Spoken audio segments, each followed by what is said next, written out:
देखिए, हम लोग अब ज्योमेट्रिकल आइसोमेरिज्म में देखेंगे कि कौन कौन सा कंपाउंड होता है जो ज्योमेट्रिकल आइसोमर्स बना सकता है। तो हम लोग पहला सिस्टम देख चुके हैं जो carbon double bonded carbon system, इसमें ज्योमेट्रिकल आइसोमेरिज्म होता है। लेकिन कार्बन डबल बॉन्डेड कार्बन को छोड़ के कार्बन डबल बॉन्डेड ऑक्सीजन हो, या फिर ऑक्सीजन डबल बॉन्डेड ऑक्सीजन हो, या फिर नाइट्रोजन डबल बॉन्डेड ऑक्सीजन हो, या कार्बन डबल बॉन्डेड नाइट्रोजन हो, ये सब सिस्टम जिसमें हमें डबल बॉन्ड दिख रहा है।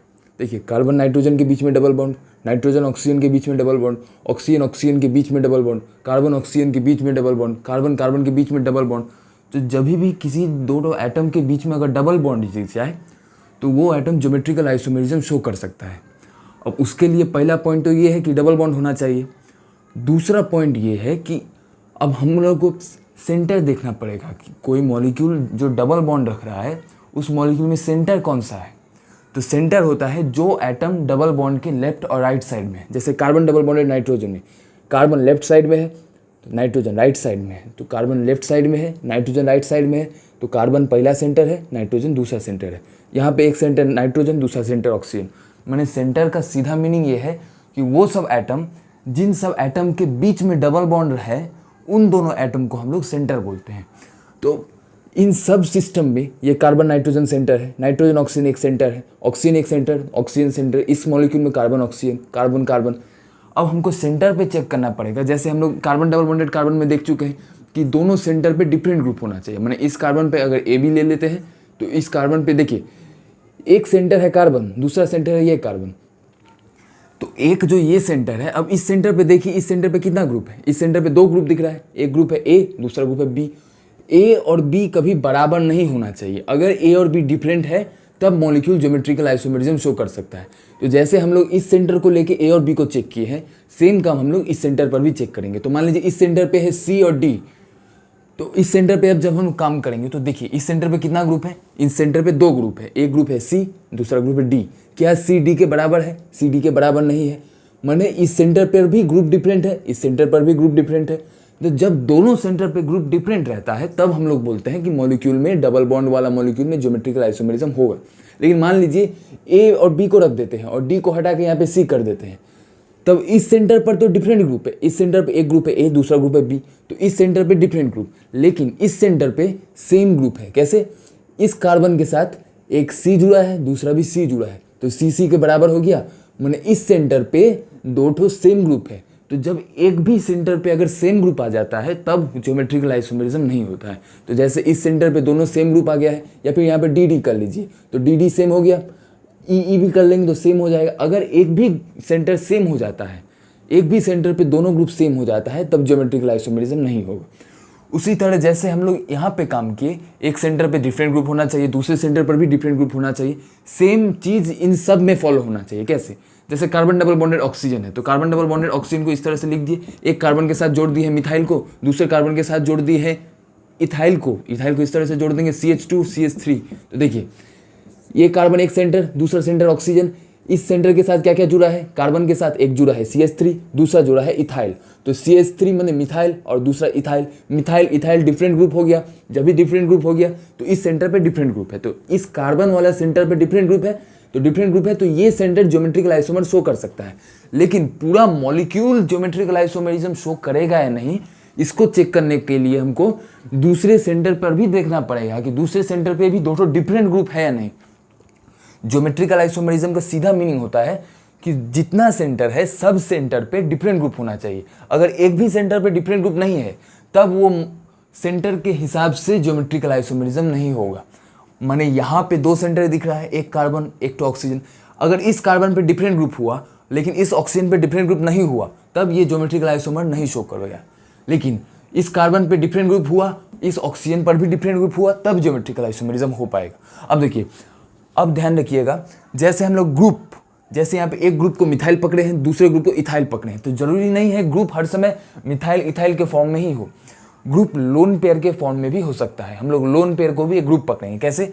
इस ऑक्सीजन पर अभी दो लोन पेयर है, दो लोन पेयर कैसे है? इस ऑक्सीजन पे, ऑक्सीजन के वैलेंस शेल में 6 इलेक्ट्रॉन रहता है, 2 इलेक्ट्रॉन बॉन्डिंग में यूज कर लिए। देखिए डबल बॉन्ड बना रहा है, डबल बॉन्ड बनाना माने एक इलेक्ट्रॉन करके 2 इलेक्ट्रॉन बॉन्डिंग में यूज कर लिए, 2 इलेक्ट्रॉन बॉन्डिंग में यूज कर लिया आउटर मोस्ट शेल में 6 इलेक्ट्रॉन रहता है, लेकिन 2 इलेक्ट्रॉन बॉन्डिंग में यूज़ कर लिया तो बचा इसके पास 4 इलेक्ट्रॉन, क्योंकि 6 में से 2 इलेक्ट्रॉन बॉन्डिंग में यूज़ हो गया तो बचा 4 इलेक्ट्रॉन।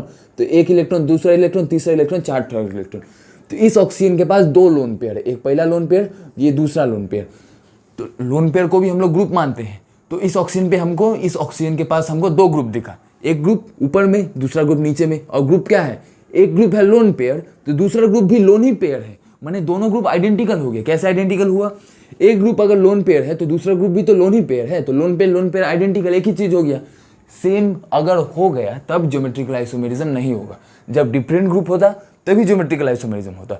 तो यहाँ पे डिफरेंट ग्रुप करने के लिए क्या कर सकते हैं, मान लीजिए यहाँ पे हमने H+ को ला दिया है। अब ये लोन पेयर के पास इलेक्ट्रॉन है, H+ के पास इलेक्ट्रॉन नहीं है, तो लोन पेयर इलेक्ट्रॉन H+ को अटैक कर देगा। क्यों, H+ को इलेक्ट्रॉन चाहिए और यहाँ पे इलेक्ट्रॉन भरा पड़ा है, तो यहाँ पे इलेक्ट्रॉन भरा पड़ा है, इसको इलेक्ट्रॉन चाहिए, तो इलेक्ट्रॉन यहाँ से इसके पास चला गया। अब जब इलेक्ट्रॉन यहाँ से इसके पास चला जाएगा तो ऑक्सीजन और हाइड्रोजन के बीच में बॉन्ड बन जाएगा, क्योंकि लोन पेयर तो ऑक्सीजन का ही था, ऑक्सीजन का ही लोन पेयर H+ को अटैक कर रहा है। जब भी ऑक्सीजन का लोन पेयर H+ को अटैक करेगा तो ये लोन पेयर H के फॉर्म में एक बॉन्ड बन जाएगा। कैसे, ऑक्सीजन के पास था लोन पेयर, अब ये जो लोन पेयर ऑक्सीजन के पास था वो लोन पेयर H+ को अटैक कर रहा है। तो ये हमारे पास H+ और ये लोन पेयर H+ को अटैक करेगा, तो लोन पेयर जब भी H+ को अटैक करेगा तो लोन पेयर और H के बीच में, ऑक्सीजन और हाइड्रोजन के बीच में एक बॉन्ड बन जाएगा। अब देखिए, हाइड्रोजन के पास पहले प्लस चार्ज था, लेकिन लोन पेयर ने हाइड्रोजन के प्लस चार्ज को न्यूट्रलाइज कर देगा। कैसे, लोन पेयर था ऑक्सीजन के पास और हाइड्रोजन के पास प्लस चार्ज था, माने हाइड्रोजन के पास इलेक्ट्रॉन का डेफिशिएंसी था, हाइड्रोजन के पास इलेक्ट्रॉन का डेफिशिएंसी था, इसलिए हाइड्रोजन के पास प्लस चार्ज था। लेकिन उस इलेक्ट्रॉन डेफिशिएंसी को लोन पेयर ने सेटिस्फाई कर दिया है। लोन पेयर जब भी H+ के पास आ जाएगा हाइड्रोजन का प्लस चार्ज हट जाएगा, क्योंकि हाइड्रोजन के पास प्लस चार्ज इसलिए था क्योंकि उसके पास इलेक्ट्रॉन नहीं था। अब उसके पास इलेक्ट्रॉन आ गया है, तो जब इलेक्ट्रॉन नहीं था तब उसके पास प्लस चार्ज था। अब जब इलेक्ट्रॉन आ जाएगा तो प्लस चार्ज हट जाएगा, तो हाइड्रोजन के पास से प्लस चार्ज को हम लोग हटा लिए। लेकिन अब प्लस चार्ज किसके पास आ जाएगा, प्लस चार्ज ऑक्सीजन के पास आ जाएगा। क्यों, क्योंकि ऑक्सीजन ने अपना इलेक्ट्रॉन दे दिया है, ऑक्सीजन के पास जो लोन पेयर था वो लोन पेयर दे दिया है। जब भी कोई भी एटम अपना लोन पेयर को रिलीज करता है तो उसके पास प्लस चार्ज आ जाता है। तो ऑक्सीजन अपना लोन पेयर को रिलीज किया तो ऑक्सीजन के पास आ गया है प्लस चार्ज। अब देखिए, क्या ऑक्सीजन के पास 2 आइडेंटिकल ग्रुप है, एक ग्रुप तो लोन पेयर को हम लोग एक ग्रुप मानेंगे, तो लोन पेयर एक ग्रुप है, दूसरा ग्रुप हाइड्रोजन है। लोन पेयर हाइड्रोजन कभी आइडेंटिकल नहीं हो सकता है, तो लोन पेयर और हाइड्रोजन डिफरेंट ग्रुप, ऑक्सीजन के पास भी डिफरेंट ग्रुप, इस कार्बन के पास भी डिफरेंट ग्रुप, दोनों सेंटर के पास डिफरेंट ग्रुप, तो 100% ज्योमेट्रिकल आइसोमेरिज्म होगा। तो हमने देख लिया कि C डबल बॉन्डेड O में भी ज्योमेट्रिकल आइसोमेरिज्म हो सकता है, लेकिन शर्त यही है कि दोनों सेंटर के पास डिफरेंट ग्रुप होना चाहिए। वैसे ही ऑक्सीजन डबल बॉन्डेड ऑक्सीजन ले लीजिए, तो देखिए जैसे हम लोग यहाँ पे पता किए थे इस ऑक्सीजन के पास 2 लोन पेयर था, यहाँ भी इस ऑक्सीजन के पास 2 लोन पेयर रहेगा, इस ऑक्सीजन के पास भी 2 लोन पेयर रहेगा। अब यहाँ से H+ को लाते हैं और इधर से H+ को लाते हैं, ये लोन पेयर H+ को अटैक कर दिया, ये लोन पेयर भी H+ को अटैक कर दिया। जब भी दोनों लोन पेयर H+ को अटैक कर देगा तो ऑक्सीजन और हाइड्रोजन में बॉन्ड बन जाएगा, ऑक्सीजन हाइड्रोजन में बॉन्ड बन जाएगा, ऑक्सीजन के पास प्लस चार्ज, ऑक्सीजन के पास प्लस चार्ज, एक लोन पेयर ऊपर में था तो एक लोन पेयर को ऊपर में रख लेते, यहाँ पर भी एक लोन पेयर ऊपर में था तो इलेक्ट्रॉन को ऊपर में रख लेंगे। अब देखिए, इस सेंटर में हमारे पास इस मॉलिक्यूल में 2 सेंटर, एक सेंटर ऑक्सीजन, दूसरा सेंटर ऑक्सीजन। सेंटर वही होता है जो डबल बॉन्ड के बीच में होता है। अभी हम लोग डबल बॉन्ड को देख रहे हैं, तो डबल बॉन्ड के बीच वाले जो एटम डबल बॉन्ड के बीच में होंगे उन दोनों एटम को सेंटर पकड़ना है। तो ये एक सेंटर, दूसरा सेंटर। अब हमको चेक करना है सेंटर पे डिफरेंट ग्रुप है या नहीं। तो एक ग्रुप तो है लोन पेयर, क्योंकि लोन पेयर को ग्रुप मानेंगे, तो एक ग्रुप लोन पेयर, दूसरा ग्रुप हाइड्रोजन। तो लोन पेयर और हाइड्रोजन डिफरेंट ग्रुप। इस सेंटर पे आ जाइए, यहाँ भी lone pair hydrogen different group, तो डिफरेंट ग्रुप इस सेंटर पर भी, इस सेंटर पर भी डिफरेंट ग्रुप, तो यहाँ भी Gi होगा, यहाँ भी ज्योमेट्रिकल आइसोमेरिज्म होगा। इसी तरह नाइट्रोजन डबल बॉन्डेड ऑक्सीजन में कैसे कर सकते हैं, यहाँ पे ऑक्सीजन के पास प्लस चार्ज ले लेते हैं, हाइड्रोजन को जोड़ देते हैं और नाइट्रोजन के साथ CH3 को जोड़ देते हैं और नाइट्रोजन के साथ इथाइल को जोड़ देते हैं। तब देखिए क्या हो जाएगा, इस मॉलिक्यूल में नाइट्रोजन एक सेंटर, ऑक्सीजन दूसरा सेंटर, ऑक्सीजन के पास प्लस चार्ज, हाइड्रोजन पहले से बना हुआ है, माने अभी ऑक्सीजन के पास एक ही लोन पेयर होगा। देखिए ऑक्सीजन के पास एक लोन पेयर क्यों होगा अभी, अब जब हमने इलेक्ट्रॉन को लोन पेयर को नहीं ड्रॉ किया था तब हमें कैसे पता लगा। जैसे यहाँ पे बोल रहे थे कि ऑक्सीजन के पास पहले से 2 लोन पेयर था, लेकिन एक लोन पेयर को H+ को जब ही अटैक कर दिया तो 2 लोन पेयर में से एक लोन पेयर H+ को दे दिया है, एक लोन पेयर उसने भेज दिया। अब एक लोन पेयर भेज दिया, पहले से था 2 लोन पेयर और एक लोन पेयर चला गया तो बचा एक लोन पेयर, उसी लोन पेयर को यहाँ पे ड्रॉ किए थे। उसी तरह यहाँ पे ऑक्सीजन ने एक लोन पेयर हाइड्रोजन को भेज दिया है, तो 2 लोन पेयर में से एक लोन पेयर हाइड्रोजन को भेज देते ही इसके पास बचेगा एक लोन पेयर। वैसे भी हम लोग और किस तरह से पता कर सकते हैं, ऑक्सीजन के बैलेंस में इलेक्ट्रॉन रहता है 6 इलेक्ट्रॉन, लेकिन अभी ऑक्सीजन के पास प्लस चार्ज आ गया। मान लीजिए हमको पता नहीं चल पा रहा है कि इस ऑक्सीजन के पास कितना लोन पेयर है, तो हम लोग देखेंगे ऑक्सीजन के वैलेंस सेल में 6 इलेक्ट्रॉन रहता है, 6 इलेक्ट्रॉन रहता है, लेकिन अभी ऑक्सीजन के पास प्लस चार्ज है। प्लस चार्ज है माने 1 इलेक्ट्रॉन का लॉस हुआ होगा, तभी एक प्लस चार्ज आया होगा। तो 6 इलेक्ट्रॉन में से 1 को माइनस कर देंगे, क्योंकि 1 प्लस चार्ज माने 1 इलेक्ट्रॉन का लॉस। तो वैलेंस सेल में 6 इलेक्ट्रॉन रहता है, वहाँ से 1 इलेक्ट्रॉन लॉस हो गया, तो बचा 5 इलेक्ट्रॉन।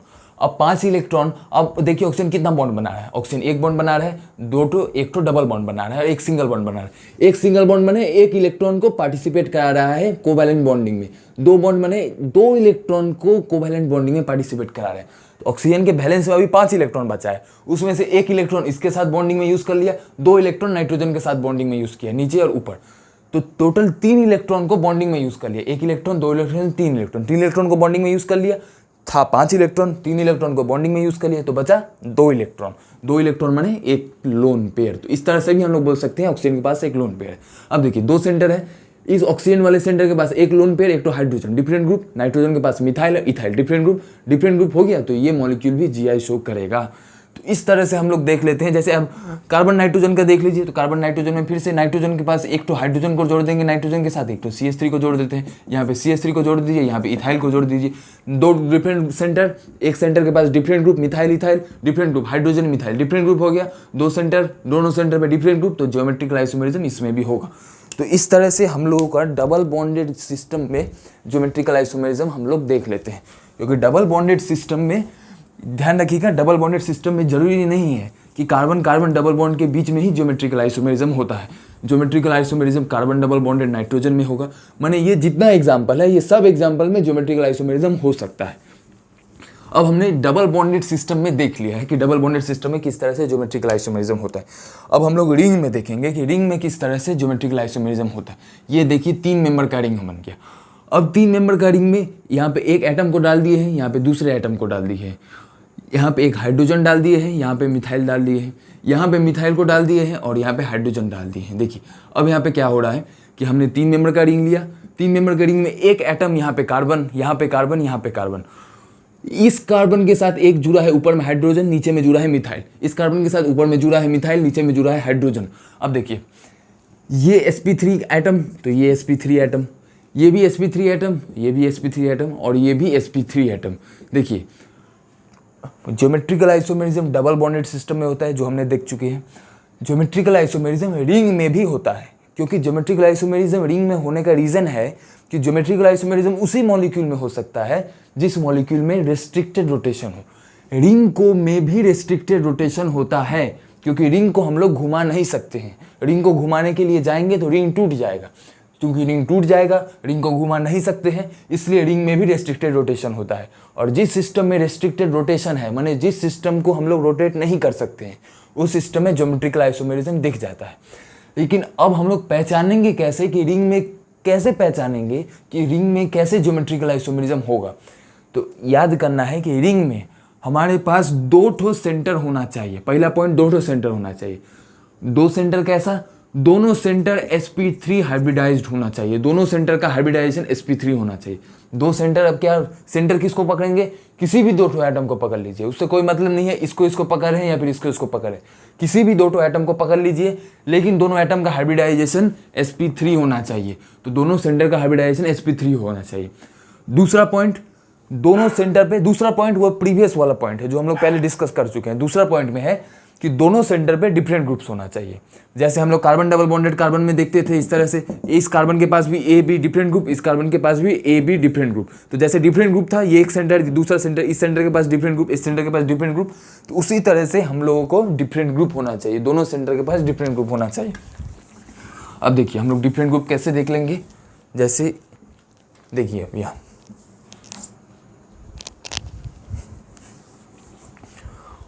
तो 2 सेंटर होना चाहिए, दोनों सेंटर का हाइब्रिडाइजेशन sp3 होना चाहिए और दोनों सेंटर पे डिफरेंट ग्रुप होना चाहिए। तो देखिए हमने इस सेंटर को सिलेक्ट किया है, तो ये एक हमारा पहला सेंटर, ये दूसरा सेंटर, इस सेंटर का भी हाइब्रिडाइजेशन sp3, इस सेंटर का भी हाइब्रिडाइजेशन sp3। अब हमको चेक करना है कि इस सेंटर पर भी डिफरेंट ग्रुप रहना चाहिए, इस सेंटर पर भी डिफरेंट ग्रुप रहना चाहिए। तो देखिए इस सेंटर पे डिफरेंट ग्रुप है, एक तो है ऊपर में हाइड्रोजन, दूसरा है मिथाइल, हाइड्रोजन मिथाइल डिफरेंट, या इस सेंटर पे देखिए तो हाइड्रोजन मिथाइल डिफरेंट हो गया। अब इस सेंटर पे ऊपर में मिथाइल, नीचे में हाइड्रोजन, मिथाइल और हाइड्रोजन डिफरेंट है। अब देखिए जब इस सेंटर के साथ काम करेंगे तब ये नहीं सोचेंगे कि ये इधर भी मिथाइल है और इधर मिथाइल कॉमन हो गया। दो ठो सेंटर के बीच में नहीं चेक करते हैं, एक सेंटर के भीतर में चेक करते हैं। तो इस सेंटर के भीतर में देखेंगे एक है मिथाइल एक है हाइड्रोजन, इस सेंटर के भीतर में देखेंगे एक है मिथाइल दूसरा हाइड्रोजन। इस सेंटर का मिथाइल को इस सेंटर के मिथाइल के साथ कंपेयर नहीं करेंगे कि ये कॉमन हो गया। तो इस तरह से रिंग में भी ज्योमेट्रिकल आइसोमेरिज्म होता है। और रिंग में देखिए ज्योमेट्रिकल आइसोमेरिज्म होने का 3 रूल है। पहला रूल कि अगर किसी भी मॉलिक्यूल में रेस्ट्रिक्टेड रोटेशन हो जाए तब हम लोगों को ज्योमेट्रिकल आइसोमेरिज्म देखने को मिलता है, तो रेस्ट्रिक्टेड रोटेशन हो जाए। दूसरा पॉइंट है कि ग्रुप्स डिफरेंट होना चाहिए, सेंटर पे ग्रुप्स डिफरेंट होना चाहिए, तो ग्रुप जो है डिफरेंट होना चाहिए, तो ये दूसरा रूल है।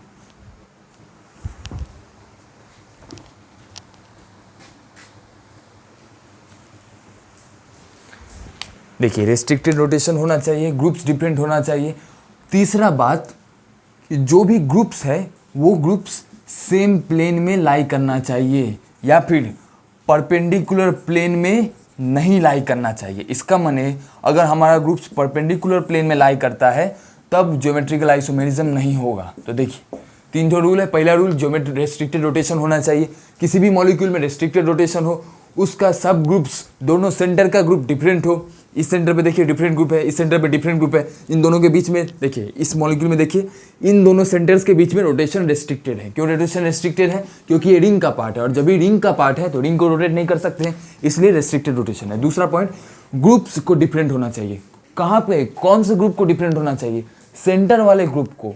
तो सेंटर किसको पकड़े हैं? इसको सेंटर पकड़े हैं, इसको सेंटर पकड़े हैं, तो इस सेंटर पे डिफरेंट ग्रुप है, एक हाइड्रोजन दूसरा मिथाइल, एक तो मिथाइल दूसरा हाइड्रोजन, डिफरेंट ग्रुप हो गया, डिफरेंट ग्रुप भी हो गया। तीसरा पॉइंट, जो भी ग्रुप है वो सब ग्रुप सेम प्लेन में लाई होना चाहिए, तो ग्रुप हमारा सेम प्लेन में होना चाहिए। अब कैसे पता लग रहा है ग्रुप सेम प्लेन में है या नहीं? तो देखिए ये जो 3 मेंबर का हमारे पास रिंग है, ये 3 मेंबर का रिंग इस प्लेन में है, माने ये बोर्ड के परपेंडिकुलर प्लेन में है। ये रिंग इस बोर्ड के प्लेन में नहीं है। इस रिंग को मत समझिए कि इस रिंग इस तरह से ड्रॉ है। ये रिंग का पार्ट, ये वाला पार्ट भीतर जा चुका है ये वाला पार्ट, माने इस प्लेन में है रिंग। और ये हाइड्रोजन मिथाइल इस तरह से जुड़ा है और दूसरा मिथाइल और हाइड्रोजन इस तरह से जुड़ा है। तो देखिए इस तरह से है 3 मेंबर रिंग।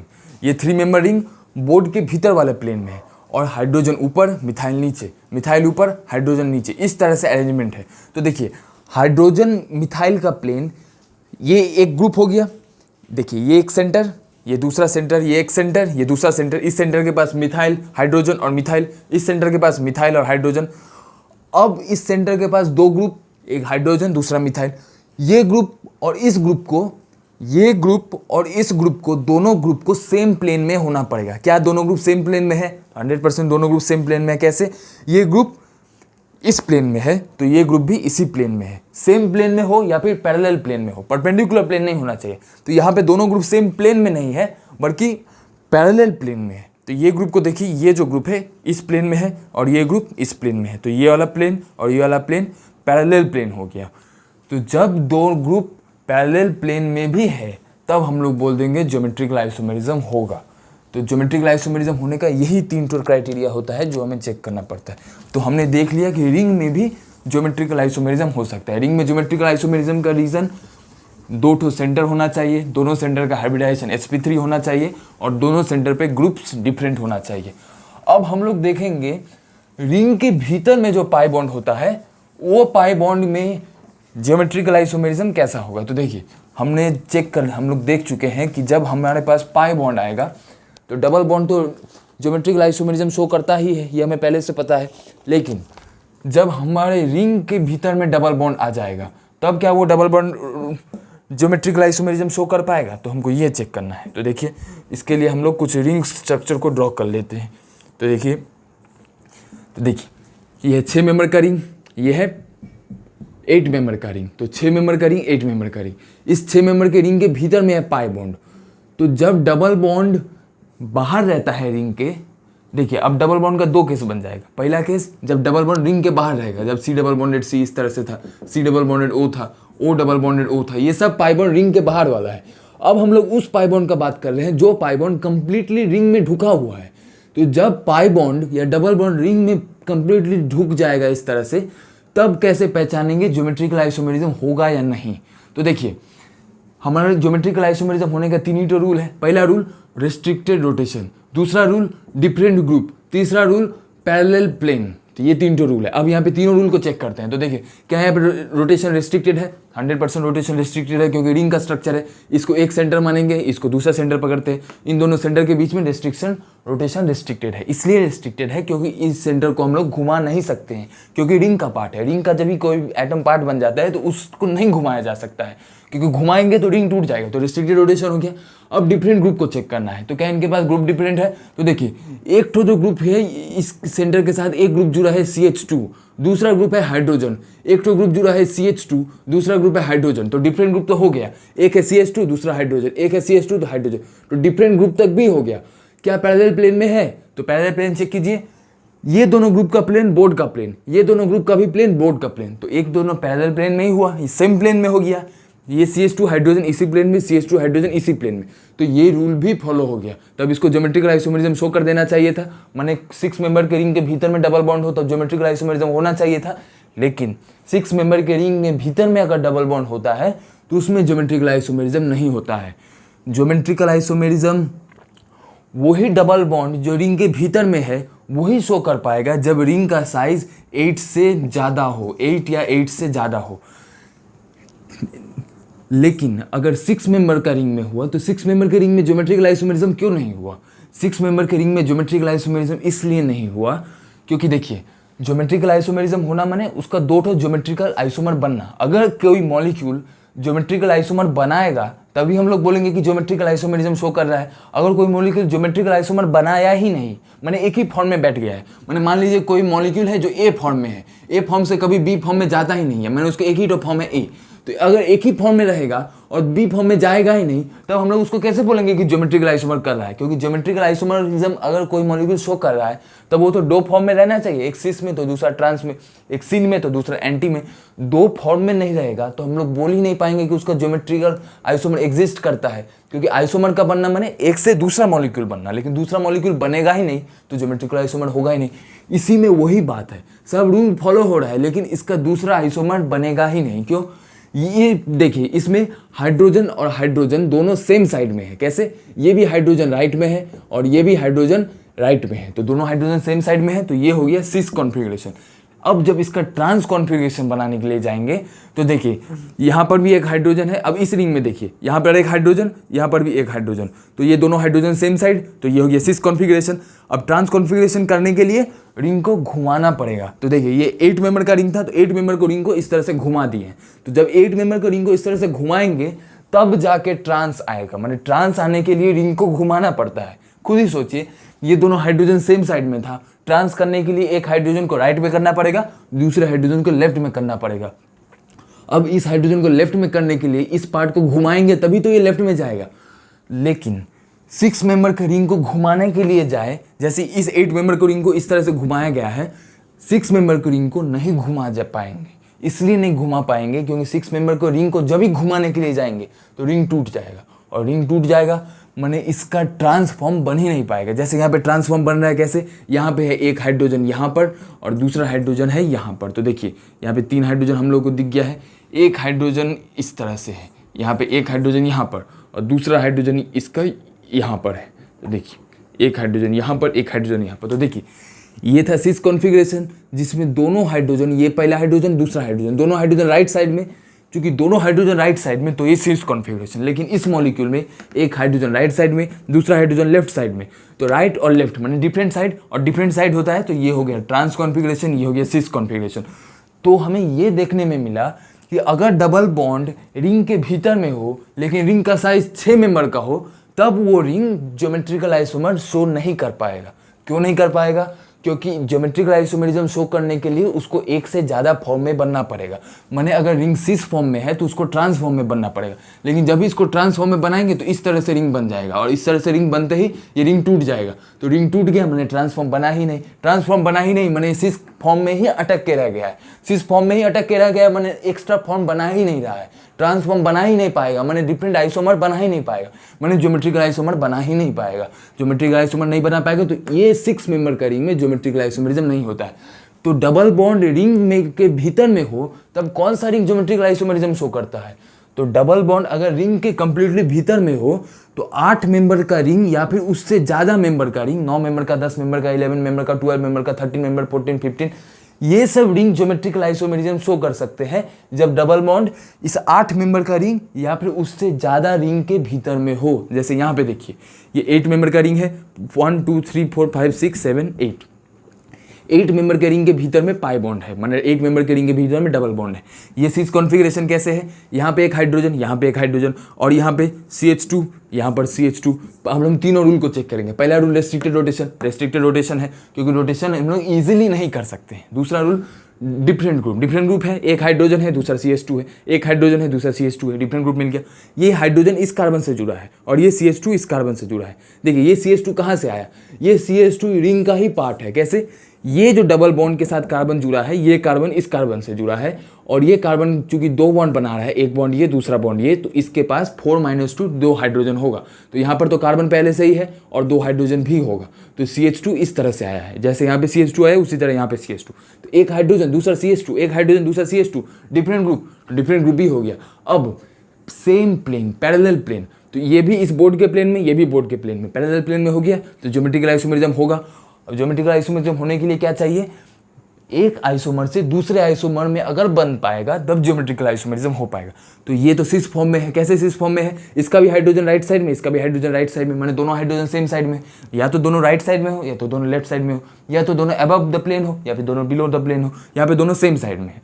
तो सेम साइड में है तो ये हो गया सिस कॉन्फिगरेशन। अब ट्रांस बना पाएंगे तब जाके बोल पाएंगे कि ये ज्योमेट्रिकल आइसोमेरिज्म शो कर पाएगा। तो ज्योमेट्रिकल आइसोमेरिज्म शो करने के लिए ट्रांसफॉर्म भी बनना जरूरी है। तो ट्रांसफॉर्म को बना के चेक कर लें तो ये देखिए ट्रांसफॉर्म बनाने के लिए कैसे ट्रांसफॉर्म बनेगा, ये हाइड्रोजन राइट साइड में, ये हाइड्रोजन राइट साइड में। तो ट्रांसफॉर्म कब बनेगा, जब एक हाइड्रोजन राइट साइड में हो दूसरा हाइड्रोजन लेफ्ट साइड में हो। तो इस हाइड्रोजन को लेफ्ट साइड करने का ट्राई करेंगे। इस हाइड्रोजन को लेफ्ट करने के लिए यहाँ से रिंग को पकड़ के घुमाना पड़ेगा, मतलब इस रिंग को 50-50 तोड़ दीजिए, इस रिंग को ऐसे ही रखिए और इस रिंग को ऐसा पकड़ के घुमा दीजिए एकदम 180 डिग्री, इतना दूर पार्ट रिंग को 180 डिग्री रोटेट कर देना है और इस रिंग को ऐसे ही रखना है। तो जब 180 डिग्री रोटेट करके इस नीचे वाले रिंग को फिक्स रखना है और ये रिंग को 180 डिग्री रोटेट करेंगे। तो जब भी इसको 180 डिग्री रोटेट कर दिए और इस रिंग को फिक्स रख दिए हैं तो हमारा कुछ इस तरह का रिंग बन जाएगा। अब इस तरह के रिंग में देखिए एक हाइड्रोजन लेफ्ट साइड में, दूसरा हाइड्रोजन राइट साइड में, तो अपोजिट साइड बन गया, माने ट्रांस कॉन्फिगरेशन बन गया। इसका माने ये कि 6 मेंबर रिंग में जो हम लोग रिंग को घुमा नहीं पा रहे थे वही हम लोग 8 मेंबर रिंग या फिर 8 से ज़्यादा मेंबर रिंग हो जैसे 9, 10, 11, 12, इस सब रिंग में हम लोग रिंग को घुमा पाएंगे। तो रिंग को घुमा पाएंगे तो ये सिस से ट्रांस आइसोमर भी बना पाएगा, सिस से ट्रांस आइसोमर बना पाएगा, माने ज्योमेट्रिकल आइसोमेरिज्म शो कर पाएगा। तो सीधा हमको शॉर्टकट के तरह में ये याद रखना है कि अगर डबल बॉन्ड रिंग के भीतर में है तो अगर रिंग का मेंबर, अगर डबल बॉन्ड रिंग के भीतर में है और रिंग का साइज 8 मेंबर या 8 मेंबर से ज़्यादा हो तभी हम लोगों का वो रिंग या वो double bond geometrical isomerism show कर पाएगा। लेकिन डबल बॉन्ड अगर कोई ऐसे रिंग के भीतर में है जिस रिंग का साइज 8 मेंबर से कम हो, जैसे कि 7 मेंबर हो, 6 मेंबर हो, 5 मेंबर हो, तब वो डबल बॉन्ड जो रिंग के भीतर में है वो ज्योमेट्रिकल आइसोमेरिज्म नहीं शो कर पाएगा। तो हम लोग चेक कर लिए, रिंग में भी चेक कर लिए ज्योमेट्रिकल आइसोमेरिज्म कैसा होता है। हम लोग रिंग के भीतर में डबल बॉन्ड हो उसमें भी चेक कर लिए। अब हम लोग चेक करेंगे क्यूमुलिन्स में। तो देखिए क्यूमुलिन्स का सीधा सीधा मतलब होता है अगर एक से ज़्यादा डबल बॉन्ड एक साथ लगा हो तो उसको हम लोग क्यूमुलिन कंपाउंड बोलते हैं। तो क्यूमुलिन, तो देखिए क्यूमुलिन्स में हमको देखना है एक से ज़्यादा डबल बॉन्ड एक साथ साइड में लगा हो। तो क्यूमुलिन्स कुछ इस तरह से होता है, जैसे carbon double bonded carbon, double bonded carbon, double bonded carbon. तो हम लोग 2 मेंबर का क्यूमुलिन ले लेते हैं। तो यहाँ पे जोड़ दी है A, यहाँ पे जोड़ दी है B, यहाँ पे जोड़ दी है C, यहाँ पे जोड़ दी है D। तो इसको बोलते हैं क्यूमुलिन। क्यूमुलिन का माने यहाँ पे carbon double bonded carbon, carbon double bonded carbon, इस कार्बन का हाइब्रिडाइजेशन sp2, इस कार्बन का हाइब्रिडाइजेशन sp, इस कार्बन का हाइब्रिडाइजेशन sp2। इसका हाइब्रिडाइजेशन sp2 क्यों? क्योंकि ये 3 सिग्मा बॉन्ड बना रहे हैं, एक सिग्मा बॉन्ड, दूसरा सिग्मा बॉन्ड और तीसरा सिग्मा बॉन्ड। तो 3 सिग्मा बॉन्ड तो sp2। ये कार्बन 2 सिग्मा बॉन्ड बना रहे हैं, एक ये दोनों पाई बॉन्ड है। ये एक सिग्मा बॉन्ड, डबल बॉन्ड में एक सिग्मा बॉन्ड, दूसरा पाई बॉन्ड। तो एक सिग्मा बॉन्ड, दूसरा sigma bond, 2 sigma bond, 2 sigma bond माने 2 माने sp, एक s, 1 p2। इसका हाइब्रिडाइजेशन sp2 क्योंकि 3 सिग्मा बॉन्ड बना रहे हैं तो sp2। अब देखिए क्यूमुलिन में हमको शॉर्टकट में याद रखना है, अगर इवन नंबर का क्यूमुलिन होता है ऑड नंबर का क्यूमुलिन होता है। इवन नंबर के क्यूमुलिन में ज्योमेट्रिकल आइसोमेरिज्म कभी नहीं होता है। ऑड नंबर के क्यूमुलिन में ज्योमेट्रिकल आइसोमेरिज्म प्रोबेबिलिटी है होने का। तो अगर हम लोगों का क्वेश्चन में इवन नंबर का क्यूमुलिन आ गया है, इवन नंबर का क्यूमुलिन माने डबल बॉन्ड दो ठो हो या फिर 2 का मल्टीपल में हो, या फिर इसका सीधा मीनिंग है कि या तो हमारे मॉलिक्यूल में 2 डबल बॉन्ड दे दिया है या फिर 4 डबल बॉन्ड हो या 6 डबल बॉन्ड हो, उसको हम लोग बोलेंगे इवन क्यूमुलिन। जैसे ये हमारा इवन क्यूमुलिन है, क्यों? इस मॉलिक्यूल में 1 डबल बॉन्ड, दूसरा डबल बॉन्ड, तो 2 डबल बॉन्ड, तो 2 इवन नंबर होता है, तो ये हो गया इवन क्यूमुलिन। अगर मॉलिक्यूल में 4 डबल बॉन्ड होता है एक साथ इस तरह से 1 2 3 4, तो देखिए 4 डबल बॉन्ड हो गया, एक पहला, दूसरा, तीसरा, चौथा, तो 4 डबल बॉन्ड वाला मॉलिक्यूल को भी हम लोग इवन क्यूमुलिन ही बोलेंगे। और इवन क्यूमुलिन में ज्योमेट्रिकल आइसोमेरिज्म, इवन क्यूमुलिन में ज्योमेट्रिकल आइसोमेरिज्म कभी नहीं होता है, तो इसमें भी ज्योमेट्रिकल आइसोमेरिज्म नहीं होगा, इसमें भी नहीं ज्योमेट्रिकल आइसोमेरिज्म नहीं होगा। लेकिन ऑड क्यूमुलिन ले लेते हैं, जैसे 3 मेंबर का क्यूमुलिन को ले लिए हैं, तो ऑड क्यूमुलिन में ज्योमेट्रिकल आइसोमेरिज्म होने का प्रोबेबिलिटी हो सकता है, हो भी सकता है, नहीं भी हो सकता है। कैसे पता करेंगे हो सकता है नहीं हो सकता है? पता करने का एक ही रूल है। देखिए क्यूमुलिन में भी रोटेशन रेस्ट्रिक्टेड होता है, क्योंकि यहाँ पे डबल बॉन्ड है, डबल बॉन्ड रोटेशन रेस्ट्रिक्टेड, पहला पॉइंट हो गया। दूसरा पॉइंट डिफरेंट ग्रुप, तो अगर ऑड क्यूमुलिन में डिफरेंट ग्रुप है तब odd cumulene geometrical isomerism show कर सकता है। डिफरेंट ग्रुप माने दो तो सेंटर को पकड़िए, सेंटर कौन सा होगा? क्यूमुलिन्स का एकदम एंड कार्बन को सेंटर पकड़ते हैं। जैसे इस क्यूमुलिन में देखिए ये एंड कार्बन और ये एंड कार्बन, तो जो भी एंड कार्बन उसको सेंटर पकड़ना है, बीच वाले कार्बन को सेंटर नहीं पकड़ेंगे, तो एंड कार्बन को ही सेंटर पकड़ा जाता है। तो ये सेंटर, ये सेंटर, इस क्यूमुलिन में सेंटर हो जाएगा ये वाला कार्बन, सेंटर हो जाएगा ये वाला कार्बन, एकदम डबल बॉन्ड के एकदम एंड में जो कार्बन है उसको सेंटर पकड़ना है। तो इसमें देखिए ये है डबल बॉन्ड के एकदम एंड वाला कार्बन, ये है डबल बॉन्ड के एंड वाला कार्बन, तो इस कार्बन को सेंटर पकड़ेंगे, इस कार्बन को सेंटर पकड़ लिए। अब सेंटर पे चेक करना है डिफरेंट ग्रुप है नहीं, तो इस सेंटर पे चेक कीजिए, एक ग्रुप है ए, दूसरा ग्रुप है बी, तो डिफरेंट ग्रुप हो गया। तो यहाँ पे ये, अब यहाँ पे डिफरेंट ग्रुप हो गया। अब यहाँ पे चेक कीजिए, इस सेंटर पे एक ग्रुप है सी, एक ग्रुप है डी, डिफरेंट ग्रुप है, तो यहाँ पे डिफरेंट ग्रुप है। जब दोनों सेंटर पे डिफरेंट ग्रुप होगा तब odd cumulene geometrical isomerism show करेगा। लेकिन इवन क्यूमुलिन है तब हमें सेंटर चेक करने का दरकार ही नहीं है, क्योंकि इवन क्यूमुलिन होता है तो रूल के हिसाब से ज्योमेट्रिकल आइसोमेरिज्म नहीं होता है। अब देखिए हम लोग ज्योमेट्रिकल आइसोमेरिज्म में थर्ड पॉइंट ये पढ़ते हैं कि अगर जो हमारा, देखिए ज्योमेट्रिकल आइसोमेरिज्म के 3 पॉइंट है, एक तो रेस्ट्रिक्टेड रोटेशन, दूसरा डिफरेंट ग्रुप, तीसरा जो भी ग्रुप है वो ग्रुप को सेम प्लेन में होना चाहिए या फिर पैरेलल प्लेन में होना चाहिए, परपेंडिकुलर प्लेन में नहीं हो सकता है। लेकिन अब इवन क्यूमुलिन में क्यों ज्योमेट्रिकल आइसोमेरिज्म नहीं होता है? उसका रीज़न ये है कि इवन क्यूमुलिन को हम लोग बना लेंगे, तो जैसे देखिए 2 मेंबर का इवन क्यूमुलिन को बना रहे हैं, ये है ए, ये है बी, ये है सी, ये है डी। अब देखिए यहाँ पे हम लोग हाइब्रिडाइजेशन से काम करेंगे। इस कार्बन का हाइब्रिडाइजेशन sp2, तो अगर sp2 को इस कार्बन का हाइब्रिडाइजेशन sp2, तो जब भी कार्बन का हाइब्रिडाइजेशन sp2 होता है तो उसके पास एक प्योर p ऑर्बिटल रहेगा। तो sp2 का प्लेन को हम लोग डिटरमाइन करना पड़ेगा कि sp2 का कौन सा प्लेन है, क्योंकि sp2 हाइब्रिडाइज्ड ऑर्बिटल है, इसका हाइब्रिडाइजेशन sp2, sp2 में कितना ऑर्बिटल बनता है? sp2 में 3 ऑर्बिटल बनता है। तो तीनों ऑर्बिटल हम लोग मान के चल रहे हैं कि इसका जो तीनों sp2 ऑर्बिटल बना होगा, एक sp2 ऑर्बिटल इस कार्बन के साथ बना रहा होगा, इस कार्बन इस एटम के साथ बना रहा होगा, और दूसरा sp2 ऑर्बिटल इस कार्बन के साथ बना रहा होगा, तभी तो 120 डिग्री का इस तरह से हम लोग sp2 ऑर्बिटल बोलेंगे। हम लोग ये मान के चल रहे हैं कि ये इस कार्बन जो sp2 ऑर्बिटल बना रहा है वो sp2 ऑर्बिटल इस बोर्ड के प्लेन में है, माने वो sp2 ऑर्बिटल को हम लोग मान रहे हैं कि ये जो कार्बन sp2 ऑर्बिटल बना रहा है ये बोर्ड के प्लेन में है। अब हमको एक तो रूल याद रखना है कि अगर sp2 ऑर्बिटल एक प्लेन में रहता है तो उसके बाद जो p ऑर्बिटल फ्री ऑर्बिटल बचता है वो p ऑर्बिटल sp2 ऑर्बिटल के परपेंडिकुलर रहता है। हम लोग खुद भी समझ सकते हैं, sp2 ऑर्बिटल में एक s 2 p है, तो एक p px हो जाएगा, तो दूसरा p py हो जाएगा, तो हम लोग बच गया p जो फ्री ऑर्बिटल में रहेगा। देखिए sp2 में एक s और 2 p, एक p को px मान लेते हैं, दूसरा p को py मान लिए, तो sp2 में xy ऑर्बिटल को ले लिया है, तो ये हमारा प्लेन है, ये y एक्सिस, ये x एक्सिस, तो हमारा sp2 orbital y x axis से बन चुका है, तो बचा pz जो कि फ्री ऑर्बिटल होगा इसके पास। तो अगर हम लोग sp2 का प्लेन को ये बोर्ड का प्लेन मान के ले रहे हैं तो हमारा pz इस बोर्ड के प्लेन के परपेंडिकुलर होगा। तो हम लोग को क्या पता लगा, अगर sp2 का प्लेन ये बोर्ड का प्लेन है तो अब जो इसके पास जो वैकेंट ऑर्बिटल p बचा हुआ है वो इस परपेंडिकुलर प्लेन में होगा, जो कि मार्कर के साथ रिप्रेजेंट किया जा रहा है। माने इसके पास जो प्योर p ऑर्बिटल होगा वो मार्कर जैसे होगा, माने मार्कर जिस तरह से है उस तरह से, माने प्योर p ऑर्बिटल इस तरह से हो जाएगा। इसलिए हो जाएगा क्योंकि sp2 है, एक px तो py, तो बचा pz, और pz तो ऑलवेज px py का परपेंडिकुलर होता है, तो इसको px मान लिए, इसको py मान लिए। देखिए इसको y एक्सिस मान के चल रहे हैं और इसको x एक्सिस मान के चल रहे हैं, तो z एक्सिस यही होगा और यही होगा z एक्सिस, तो z एक्सिस में ही है p ऑर्बिटल, तो प्योर p ऑर्बिटल ये z एक्सिस में। अब देखिए, अब हमको ये पता चला कि ये इस कार्बन का हाइब्रिडाइजेशन sp2, कार्बन का हाइब्रिडाइजेशन sp2, तो एक उसके पास प्योर p ऑर्बिटल होगा, और प्योर p ऑर्बिटल अगर sp2 ऑर्बिटल को बोर्ड के प्लेन में मानेंगे तो प्योर p ऑर्बिटल बोर्ड के प्लेन के परपेंडिकुलर होगा। तो ये हमारा प्योर p ऑर्बिटल हो गया। अब इसके पास प्योर p ऑर्बिटल है, इसका हाइब्रिडाइजेशन कार्बन का चेक कीजिए, इसका हाइब्रिडाइजेशन होगा sp हाइब्रिडाइजेशन इसका है, इसका हाइब्रिडाइजेशन sp माने इसके पास 2 प्योर p ऑर्बिटल है। तो अब इसके पास एक प्योर p ऑर्बिटल जो कि इस तरह से है, लेकिन इन दोनों के बीच में एक पाई बॉन्ड बन रहा है। पाई बॉन्ड कैसे बनता है? प्योर p ऑर्बिटल को ओवरलैप से। तो एक p ऑर्बिटल इस तरह से है, तो दूसरा p ऑर्बिटल को, एक p ऑर्बिटल इस तरह से है, तो दूसरा p ऑर्बिटल इसके पास, देखिए इसके पास 2 p ऑर्बिटल रहेगा। क्यों?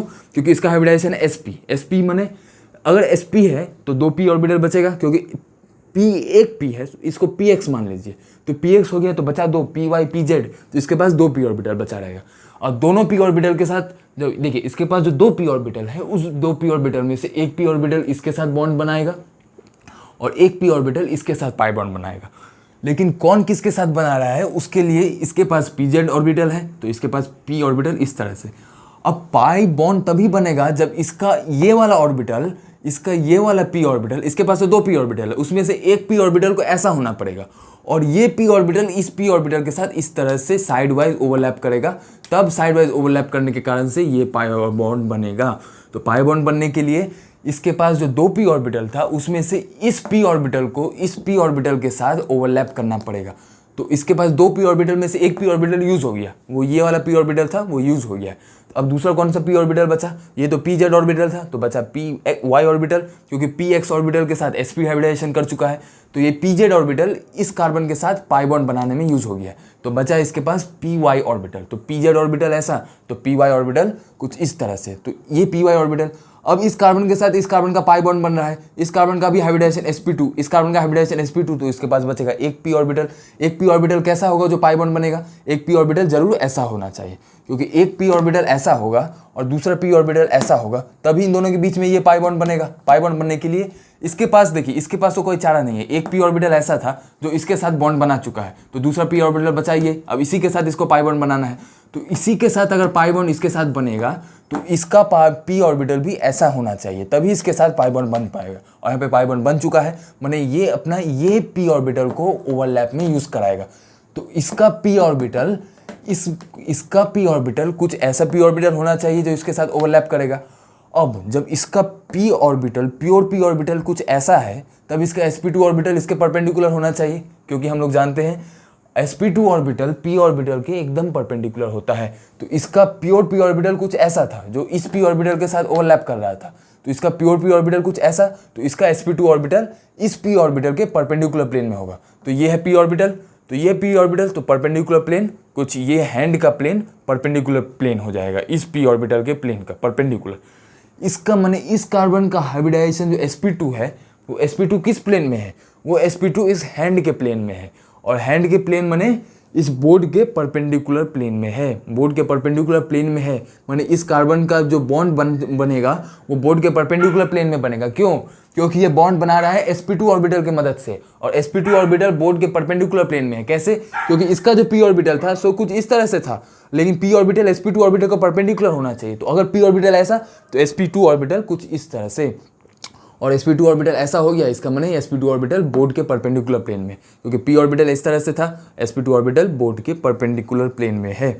अब देखिए sp2 ऑर्बिटल बोर्ड के परपेंडिकुलर प्लेन में है, इसका माने ये कार्बन जो भी बॉन्ड बना रहा है वो sp2 ऑर्बिटल की मदद से बना रहा है, माने ये बॉन्ड भी बोर्ड के परपेंडिकुलर प्लेन में होगा। माने यहाँ पे a था और यहाँ पे b था, ये a b जैसे यहाँ पे c और d इस प्लेन में लाई कर रहा था। क्यों? क्योंकि इस प्लेन को हम लोग sp2 प्लेन माने थे, तो इसका sp2 प्लेन बोर्ड के प्लेन में था, लेकिन इसका जो sp2 प्लेन जो बन गया है, ये sp2 प्लेन बोर्ड के, ये sp2 प्लेन बोर्ड के परपेंडिकुलर प्लेन में है। तो देखिए ये sp2 ऑर्बिटल जो इस कार्बन के था, इस कार्बन के sp2 ऑर्बिटल ये बोर्ड के प्लेन में था, लेकिन इस कार्बन के sp2 ऑर्बिटल बोर्ड के परपेंडिकुलर प्लेन में होगा। तो इस तरह से होगा।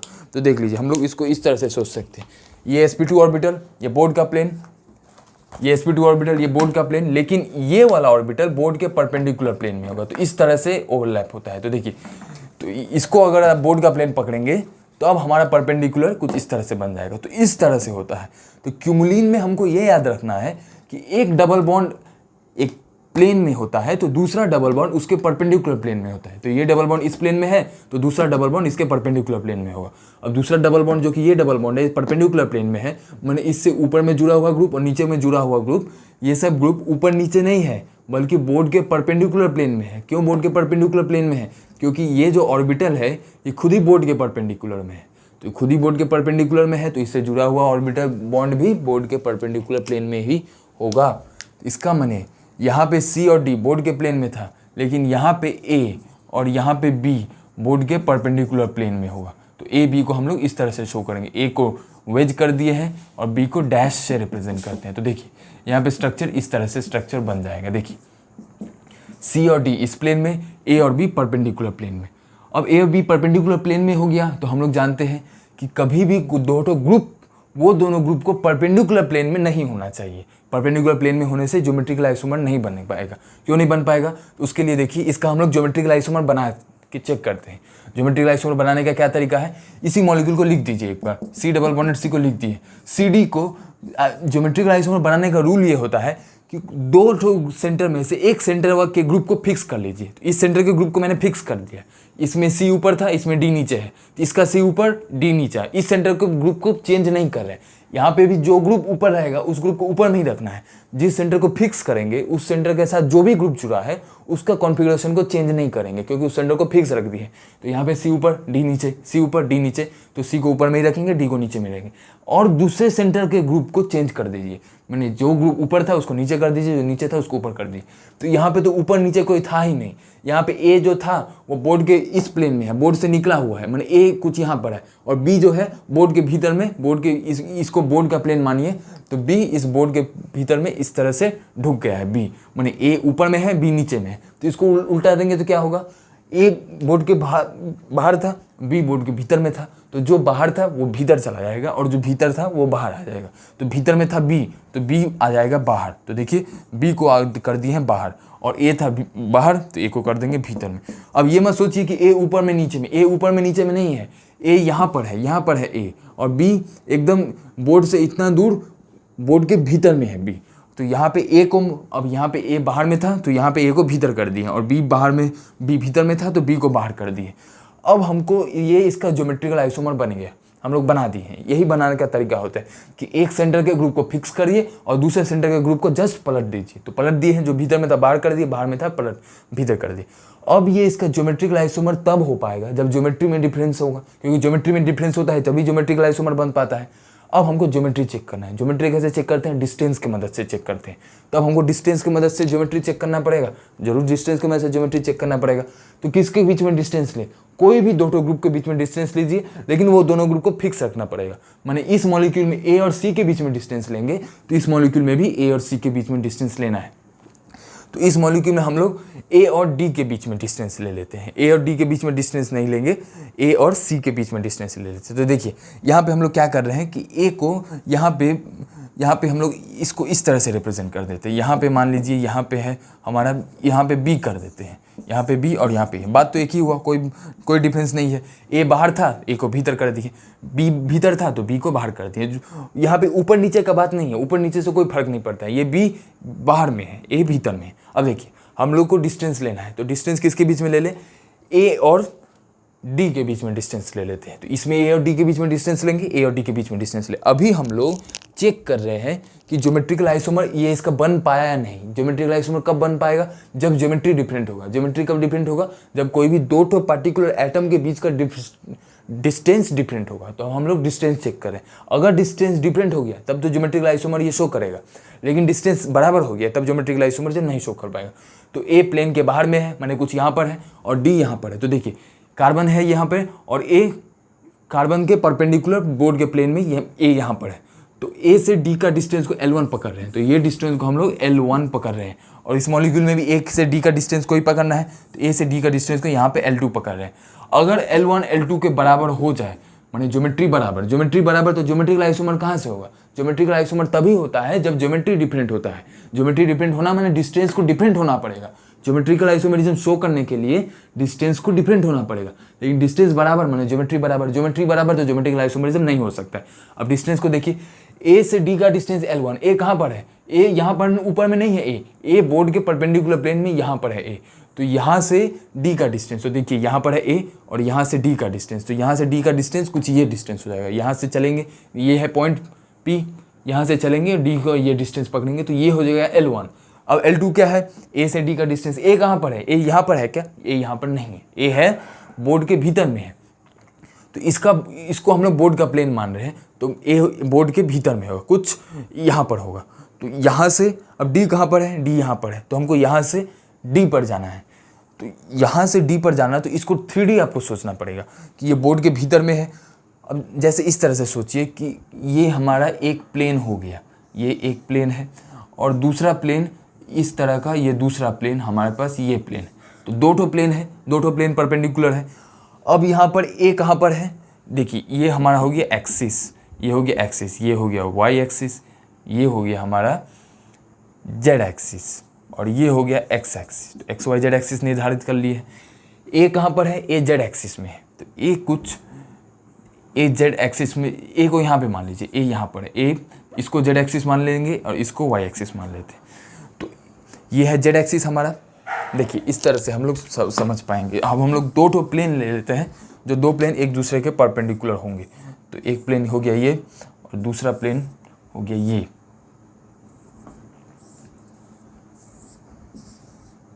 तो ये दोनों प्लेन हम लोग ले चुके हैं।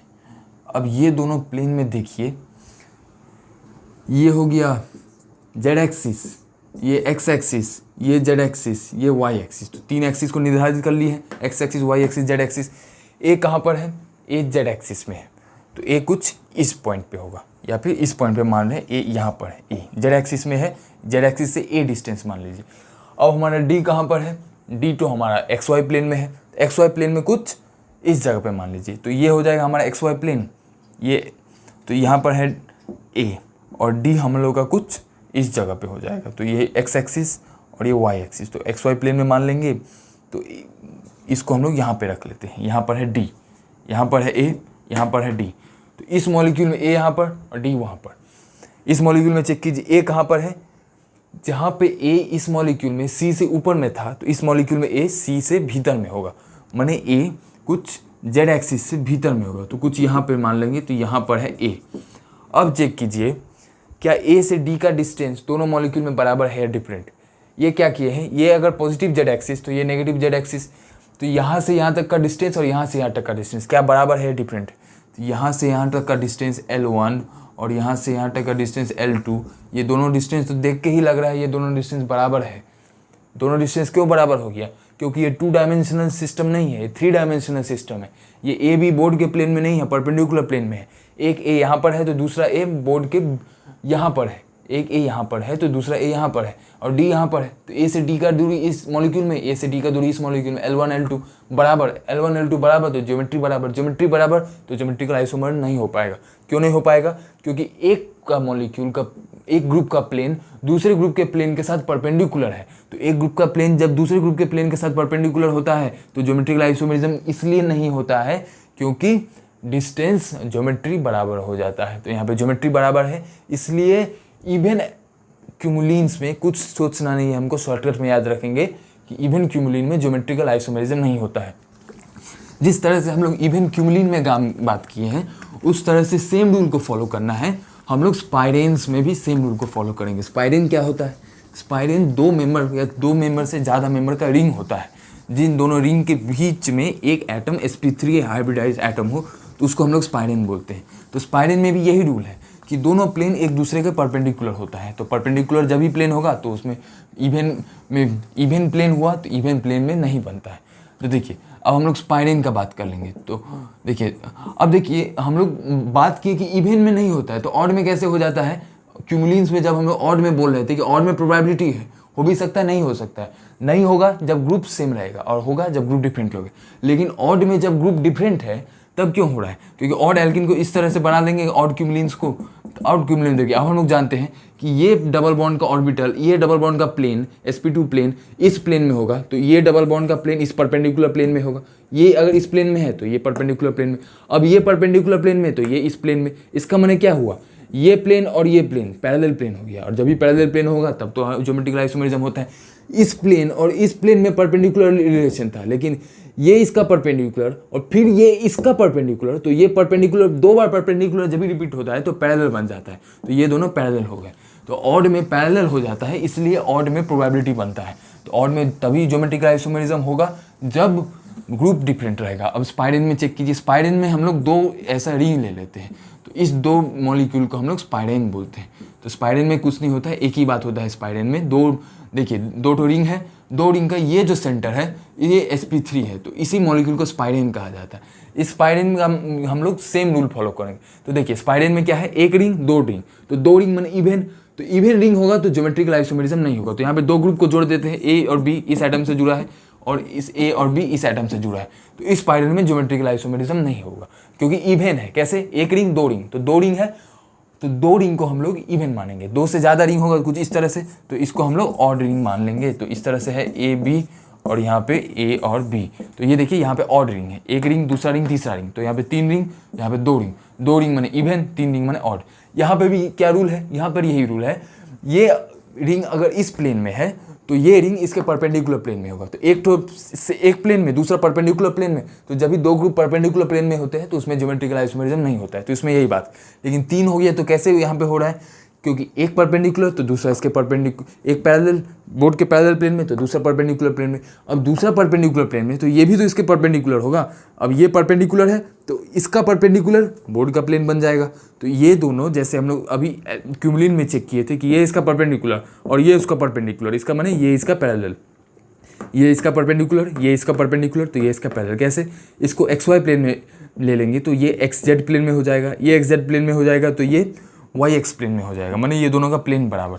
सीधा सीधा हमको ये सब इतना कुछ सोचना नहीं पड़ता है, सीधा हम लोग देखेंगे कि 3 का रिंग है, 3 रिंग है माने ऑड है, ऑड है और ग्रुप डिफरेंट है तो 100% ज्योमेट्रिकल आइसोमेरिज्म होगा। तो शॉर्टकट में इस तरह से करें। और एक बात है कि हम लोग स्पाइरेन को क्यूमुलिन्स में भी चेंज कर सकते हैं। कैसे, यहाँ पे एक ठो रिंग है, उस एक रिंग को हम लोग डबल बॉन्ड मान सकते हैं। मैंने यहाँ पे एक रिंग नहीं, यहाँ पे एक डबल बॉन्ड सोच लीजिए, मैंने कार्बन डबल बॉन्डेड कार्बन है, इस रिंग को कार्बन डबल बॉन्डेड कार्बन, ये भी एक रिंग है, इसको कार्बन डबल बॉन्डेड कार्बन कर लीजिए। तो इसको हमने एक क्यूमुलिन में चेंज कर लिया। तो प्रॉब्लम सोल्व करने का ये भी तरीका होता है कि रिंग को डबल बॉन्ड सोच लिए, तो रिंग को डबल बॉन्ड कर दिए, रिंग को डबल बॉन्ड करके अब यहाँ पे इसको 2 बॉडी के साथ जोड़ दिए हैं, ए बी के साथ, ग्रुप्स डिफरेंट है, लेकिन ग्रुप डिफरेंट होने से नहीं होता है। अगर हमारे पास इवन क्यूमुलिन है तो अब ज्योमेट्रिकल आइसोमेरिज्म नहीं होगा, वहीं पे ऑड क्यूमुलिन होता तब ज्योमेट्रिकल आइसोमेरिज्म हो जाता। तो इस तरह से हम लोगों को देखना पड़ता है। तो अब हम लोग जैसे ये जैसे ऐसा एग्जाम्पल देख लेंगे। इस एग्जाम्पल में अब स्पाइरिन और क्यूमुलिन्स को मिक्स कर दिया गया है, तो कुछ ऐसा एग्जाम्पल दे दिया गया है। तो जैसे देख लीजिए, जैसे ये एग्जाम्पल है, कार्बन डबल बॉन्डेड कार्बन, इस तरह के सिस्टम दे दिया गया है। और इस सिस्टम में हमको बोलना है क्या यहाँ पे ज्योमेट्रिकल आइसोमेरिज्म ये मॉलिक्यूल कर पाएगा या नहीं। यहाँ पर भी CH3, यहाँ पर भी CH3। तो देखिए यहाँ पे CH3 है, यहाँ पे हाइड्रोजन, यहाँ पे CH3, यहाँ पे हाइड्रोजन। क्या ये मॉलिक्यूल ज्योमेट्रिकल आइसोमेरिज्म शो कर पाएगा? तो अभी हम लोग को देखिए ये मॉलिक्यूल में क्यूमुलिन्स और स्पाइरेन को मिक्स कर दिया गया है। तो जब क्वेश्चन में क्यूमुलिन और स्पाइरेन को मिक्स कर दिया जाएगा तब हम लोग स्पाइरेन को डबल बॉन्ड को ऐसा मान लेंगे कि यहाँ पे कोई रिंग था ही नहीं, रिंग के बदले में यहाँ पे डबल बॉन्ड था। अब रिंग को हटा के डबल बॉन्ड कर दिए, तो चेक कीजिए कितना डबल बॉन्ड है। पहले तो देखिए किसका सिस्टम है, डबल बॉन्ड का सिस्टम है, रिंग का सिस्टम है या फिर क्यूमुलिन का सिस्टम है। तो यहाँ पे डबल बॉन्ड, एक डबल बॉन्ड, उसके बाद डबल बॉन्ड, उसके बाद डबल बॉन्ड। ये मतलब नहीं है कि कार्बन डबल बॉन्ड ही होना चाहिए। Carbon double bonded nitrogen, double bonded carbon, double bonded nitrogen, इसको भी क्यूमुलिन ही बोलेंगे। क्यूमुलिन का माने होता है कि डबल बॉन्ड के जस्ट बाद डबल बॉन्ड, उसके जस्ट नेक्स्ट डबल बॉन्ड, उसके जस्ट नेक्स्ट डबल बॉन्ड, माने डबल बॉन्ड रिपीट होते जाता है, उसको क्यूमुलिन बोलते हैं। क्यूमुलिन का मतलब ये नहीं है कि कार्बन दोनों डबल बॉन्ड के डिफरेंट साइड में कार्बन ही होना चाहिए, माने डबल बॉन्ड सिर्फ कार्बन के बीच में चेंज होते जा रहा है, उसके बीच में नाइट्रोजन ऑक्सीजन वो भी हो सकता है, लेकिन सीधा माने है एक डबल बॉन्ड के बाद जो जस्ट डबल बॉन्ड, फिर जस्ट डबल बॉन्ड, तो उसको क्यूमुलिन बोलते हैं। तो इसको भी क्यूमुलिन ही बोलेंगे। तो यहाँ पे रिंग था, रिंग को चेंज कर लिए डबल बॉन्ड में। अब ये क्यूमुलिन का सिस्टम है। क्यों क्यूमुलिन का सिस्टम है? डबल बॉन्ड के बाद जस्ट बाद डबल बॉन्ड, फिर डबल बॉन्ड के जस्ट बाद डबल बॉन्ड, फिर उसके बाद डबल बॉन्ड, फिर उसके डबल बॉन्ड, तो इस सिस्टम को क्यूमुलिन बोलते हैं। अब क्यूमुलिन्स का सिस्टम आ गया, तो ये रूल को फॉलो करना है। अगर इवन होगा तो ज्योमेट्रिकल आइसोमेरिज्म नहीं होगा, और ऑड होगा तो हमको प्रोबेबिलिटी है, चेक करना पड़ेगा। चेक किस चीज़ का करेंगे? ग्रुप्स का चेक करेंगे। ग्रुप आइडेंटिकल हुआ तो ज्योमेट्रिकल आइसोमेरिज्म नहीं होगा, अगर ग्रुप डिफरेंट है तब ज्योमेट्रिकल आइसोमेरिज्म हो सकता है। तो पहले चेक कीजिए ऑड क्यूमुलिन है इवन क्यूमुलिन है। कैसे चेक करेंगे? डबल बॉन्ड से चेक करेंगे। एक पहला डबल बॉन्ड, दूसरा डबल बॉन्ड, यहाँ पे रिंग था, रिंग को डबल बॉन्ड से चेंज कर दिए तो तीसरा डबल बॉन्ड, चौथा डबल बॉन्ड, पांचवा डबल बॉन्ड, 5 डबल बॉन्ड माने ऑड क्यूमुलिन। ऑड क्यूमुलिन में प्रोबेबिलिटी है। अब क्या करना है? ग्रुप्स को चेक करना है। सेंटर कौन सा है? क्यूमुलिन्स में या स्पाइरेन्स में, इस तरह से स्पाइरेन को मान लीजिए, तो स्पाइरेन में जो एंड कार्बन होता है, and group, and carbon atom, उसको सेंटर पकड़ते हैं, बीच वाले कार्बन को सेंटर नहीं पकड़ते। तो ये है एंड, ये है एंड, तो ये हमारा सेंटर, ये हमारा सेंटर। अब सेंटर पे देखिए सेम ग्रुप है, डिफरेंट ग्रुप है, तो ये सेंटर पे, तो सेंटर कैसे पकड़ेंगे? एकदम एंड जो कार्बन होगा उसको सेंटर पकड़ना है, तो इसको सेंटर पकड़ लिए, इसको सेंटर पकड़ लिए। इस सेंटर पे 2 ग्रुप है, एक है CH3, दूसरा हाइड्रोजन। इस सेंटर पर भी 2 ग्रुप है, एक है CH3, दूसरा हाइड्रोजन। दोनों डिफरेंट ग्रुप, दोनों सेंटर पे डिफरेंट ग्रुप। अगर दोनों सेंटर पे डिफरेंट ग्रुप है तो 100% ज्योमेट्रिकल आइसोमेरिज्म होगा। तो इस तरह से क्वेश्चन को देख के बस, अगर क्वेश्चन में क्यूमुलिन और स्पाइरिन को मिक्स कर दिया गया है तो बस हमको यही चेक करना है कि आप स्पाइरिन को क्यूमुलिन में चेंज कर लीजिए, माने एक जो रिंग है उस रिंग को हम लोग डबल बॉन्ड में चेंज कर लेंगे। अब एक बात ध्यान देना है कि स्पाइरेन को 2 तरह से क्लासीफाई किया जा सकता है। एक होता है सिमेट्रिकल स्पाइरेन और एक होता है एसिमेट्रिकल स्पाइरेन। जैसे ये 4 मेंबर का रिंग है, तो 4 मेंबर का स्पाइरेन सिमेट्रिकल स्पाइरेन होता है। कैसे सिमेट्रिकल बोल रहे हैं? इसको 50-50 इस तरह से तोड़ दीजिए। अगर इसको 50-50 तोड़ देंगे तो ये 50% ऊपर 50% नीचे एकदम आइडेंटिकल है। लेकिन उसी प्रकार अगर हम लोग इसको 3 मेंबर का स्पाइरेन ले लेते हैं या फिर 3 मेंबर का इस तरह से स्पाइरेन ले लिए, तो ये स्पाइरेन सिमेट्रिकल नहीं हुआ। कैसे? इस मॉलिक्यूल को 50-50% तोड़ेंगे तो इस तरह से ये मॉलिक्यूल टूट जाएगा। और ये मॉलिक्यूल ऊपर में एक ट्रायंगल है, नीचे में ट्रायंगल है, लेकिन ऊपर में जो ट्रायंगल है उसके जस्ट नीचे यहाँ पे ट्रायंगल नहीं है। यहाँ पे नीचे जो ट्रायंगल है इसके जस्ट ऊपर ट्रायंगल नहीं है। जैसे यहाँ पे क्या हुआ, ऊपर में ट्रायंगल था, उसके जस्ट नीचे ट्रायंगल है, तो जस्ट नीचे ट्रायंगल है माने ये एकदम इसका मिरर इमेज है। और मिरर इमेज होता है, हम लोग क्या कर रहे हैं देखिए, ये क्यूमुलिन को हमने 50% तोड़ दिया है। 50% कैसे तोड़े? बीच से इस तरह से तोड़ दिए 50%। बीच से जब 50% तोड़ दिए हैं तो इसका 2 पार्ट बना, एक ऊपर का ये पार्ट और एक नीचे का ये पार्ट। क्या है? दोनों पार्ट देखने में एकदम बराबर है, एकदम इक्वल है, एकदम मिरर इमेज है। बराबर इक्वल से नहीं देखेंगे, देखेंगे मिरर इमेज है। मिरर इमेज बनाने के लिए क्या करेंगे? यहाँ पे एक मिरर मान लेंगे। तो ये अगर ऑब्जेक्ट हुआ तो क्या ये इसका इमेज बन रहा है? तो 100% इस ऑब्जेक्ट का इमेज ऐसा ही बनेगा। खुद से आप एक्सपेरिमेंट करके चेक कर लीजिए। इस तरह का कोई ऑब्जेक्ट रखिए और यहाँ पे मिरर रखिए, तो आपको इसी तरह का इमेज, इसी ऑब्जेक्ट का इमेज नीचे में बनते हुए दिख जाएगा, माने ये इसका मिरर इमेज है। लेकिन यहाँ पे ये दोनों एक दूसरे का मिरर इमेज नहीं है। क्यों? क्योंकि अगर यहाँ पे मिरर को रख दिए हैं तो इसका मिरर इमेज एकदम नीचे में बनना चाहिए था। इसका मिरर इमेज नीचे में बनेगा, ना कि यहाँ पे, लेकिन यहाँ पे नीचे में नहीं है, जस्ट यहाँ पे है। तो ये नीचे में होना चाहिए लेकिन है यहाँ पे, इसका माने ये इसका मिरर इमेज नहीं है। अगर ये ऑब्जेक्ट है और यहाँ पे मिरर को रख देते हैं, यहाँ पे मिरर को रखेंगे तो इसका मिरर इमेज कुछ इस तरह से बनना चाहिए था, इसका मिरर इमेज कुछ इस तरह से बनना चाहिए था, लेकिन ऐसा बन नहीं रहा है। यहाँ पे बनने के बदले में यहाँ पे बन गया है, यहाँ पे बनने के बदले में यहाँ पे बन गया है। तो चूंकि मिरर इमेज नहीं बन रहा है, तो जिस स्पाइरेन में मिरर इमेज नहीं बनता है, माने जिस स्पाइरेन को हम लोग 50% इक्वली डिस्ट्रीब्यूट नहीं कर पाते हैं, इसको हम लोग देखिए, देखने में लग रहा है कि हाँ ये भी 50-50 टूट गया है, लेकिन 50-50 एकदम एक दूसरे के ऊपर नीचे टूटना चाहिए। माने ये अगर यहाँ पर है और ये ट्रायंगल यहाँ पर होता तब बोलते हाँ एकदम 50-50% टूट गया है, लेकिन ट्रायंगल यहाँ पर है, यहाँ पर नहीं है, इसके जस्ट ऊपर होता तब बोलते 50-50 टूट गया, लेकिन जस्ट ऊपर में नहीं है, माने 50-50 नहीं टूटा है। 50-50 नहीं टूटा है तो इसको हम लोग बोलेंगे अनसिमेट्रिकल स्पाइरेन, और अनसिमेट्रिकल स्पाइरेन बोल देंगे इसको। और जैसे देखिए, और ऊपर वाले को हम लोग बोल देंगे सिमेट्रिकल स्पाइरेन। तो ये हो गया अनसिमेट्रिकल स्पाइरेन और ये हो गया सिमेट्रिकल स्पाइरेन। तो स्पाइरेन में ध्यान दीजिएगा, ये जो रूल फॉलो करते हैं ये सिमेट्रिकल स्पाइरेन के लिए फॉलो करते हैं। सिमेट्रिकल स्पाइरेन कौन सा होता है? 4 मेंबर का स्पाइरेन सिमेट्रिकल होता है, लेकिन 3 मेंबर का स्पाइरेन क्वेश्चन में आ जाए तो 3 मेंबर का स्पाइरेन अनसिमेट्रिकल होता है। तो अनसिमेट्रिकल स्पाइरेन के साथ काम करने के लिए हमको रूल फॉलो करना पड़ेगा। हम अनसिमेट्रिकल स्पाइरेन के साथ काम करने के लिए हमको प्रोसेस से जानना पड़ेगा। हम लोग अनसिमेट्रिकल स्पाइरेन के साथ जब काम करेंगे तब ये वाला रूल को यूज़ नहीं कर सकते हैं, क्योंकि यहाँ पर देखिए एक रिंग 2 रिंग, तो दो रिंग माने इवन, तो इवन में ज्योमेट्रिकल आइसोमेरिज्म नहीं होना चाहिए, लेकिन हम लोग यहाँ पे एक तो CH3 ग्रुप को जोड़ देते हैं। तो देखिए अगर CH3 ग्रुप को जोड़ दिए यहाँ पे और यहाँ पे एक ऑक्सीजन ग्रुप को जोड़ देते हैं तो 100% यहाँ पे ज्योमेट्रिकल आइसोमेरिज्म हो जाएगा। कैसे? यहाँ पे एक रिंग दूसरा रिंग, दो रिंग है, दो रिंग माने इवन में ज्योमेट्रिकल आइसोमेरिज्म नहीं होना चाहिए था। तो रूल को फॉलो करेंगे तो नहीं होना चाहिए था, लेकिन ये रूल है सिमेट्रिकल के लिए।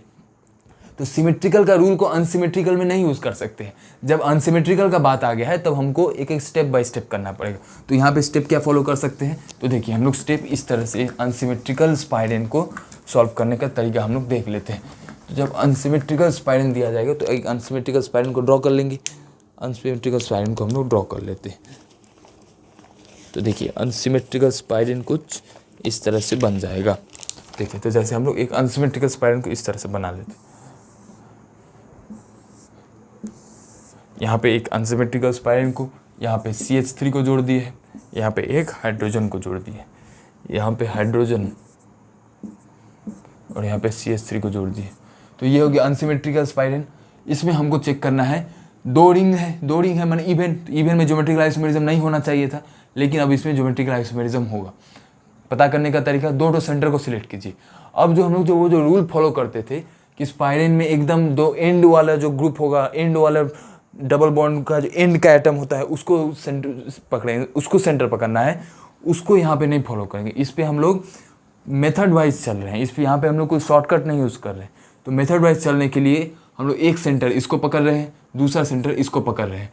अब देखिए यहाँ इस कार्बन का हाइब्रिडाइजेशन sp3, तो sp3 में होता है जब भी किसी भी ग्रुप का हाइब्रिडाइजेशन sp3 हो तो उसके पास 4 ठो बॉन्ड बनेगा, क्योंकि sp3 हाइब्रिडाइजेशन का इस तरह से बॉन्ड होता है, 4 ठो बॉन्ड होता है। तो 4 ठो बॉन्ड में से 2 बॉन्ड एक प्लेन में लाई करता है, 2 बॉन्ड उसके परपेंडिकुलर प्लेन में लाई करते हैं। ये रूल है।